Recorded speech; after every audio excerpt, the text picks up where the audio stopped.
خب در خدمت یکی از شاعران گرانقدر دیگه. عبود سراغ بریم سمت کلاهی و سراغ هنرمندانش نرم آقای سلیمی؟ امکانی نیست. ما الان در خدمت یک خانم بسیار هنرمندیم، یک شاعره بزرگوار که قراره یک شعر بسیار زیبا رو به زبان بلوچی بخونن، درسته؟ بله.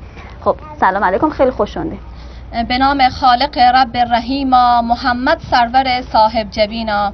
عرض سلام و ادب و احترام هستن خدمت بینندگان عزیز و محترم و تمامی عوامل و دستاندرکاران برنامه شوبندر. خیلی خوشحالم که توفیق عنایت بود تا در خدمت شما باشم. شما بزرگوار ما، سعادت و قسمت بوده. به خودتون معرفی کنین. به نام خدا، صدیقه طاهریام.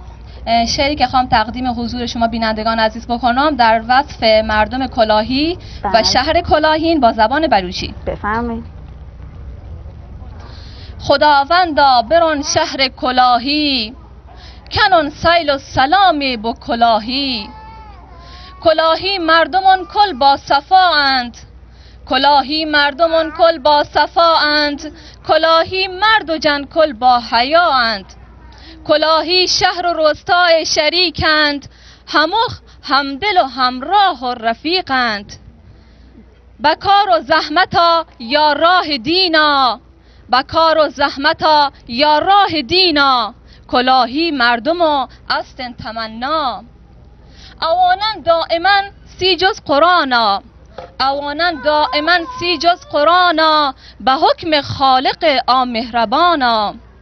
کلاهی مردم و کل همزوانند، پدیدار فدی یا چنبراهند.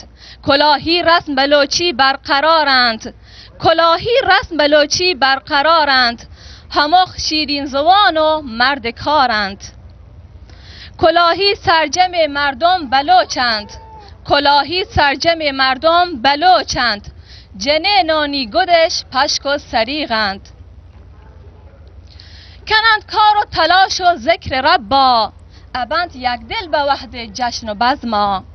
اگر آتکت سیاحت بو کلاهی، کند سیل به دریای کلاهی. بچارت مردمک کار و تلاشا، بچارت مردمک کار و تلاشا. بزاند کسب و کار ای راه و چاها. خداوند حفظ بکن دهیار و شورا، خداوند حفظ بکن دهیار و شورا. که همشورند به انجام امورا.